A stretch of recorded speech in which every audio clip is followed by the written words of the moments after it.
ಓದುಗ ಬಂಧುಗಳಿಗೆ ಜವಾರಿ ಬಸಣ್ಣನ ನಮಸ್ಕಾರಗಳು.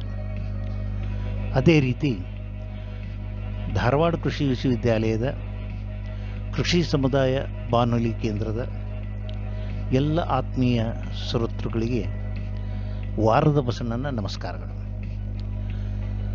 ಈ ಸಾರಿ ಬಾಗಲಕೋಟೆಯಿಂದ ಶ್ರೀ MS ಪಾಟೀಲ್ ಅನ್ನೋರು ಒಂದು ಬಹಳ ಮಹತ್ವದ ಪ್ರಶ್ನೆ ಕೇಳಿದರು. ಕೃಷಿ ಮುನ್ನಡೆಯ ಜನವರಿ 2024 ಸಂಚಿಕೆಯೊಳಗೆ ಅದು ಪ್ರಕಟಗ್ಯದ. ಅವ್ರ ಪ್ರಶ್ನೆ ಹಿಂಗದ: ನಮ್ಮ ಎತ್ತಿನ ಕಾಲು ಮುಳು ಬಿಟ್ಟೈತ್ರಿ, ಮೂಳೆ ಸರದೈತಿ ಅಂತಾರ್ರಿ. ಅವ್ರು ಕೇಳಿದ್ದು ಹಿಂಗದ: ಸರ್, ನಮ್ಮ ಎತ್ತು ಇತ್ತಿತ್ಲಾಗ ಭಾಳ ಕುಂಟಾಕತ್ತೈತ್ರಿ. ಕೊಳಗ ಮತ್ತು ಪಾದಗಳನ್ನು ಪರೀಕ್ಷೆ ಮಾಡಿದ್ರೆ ಏನು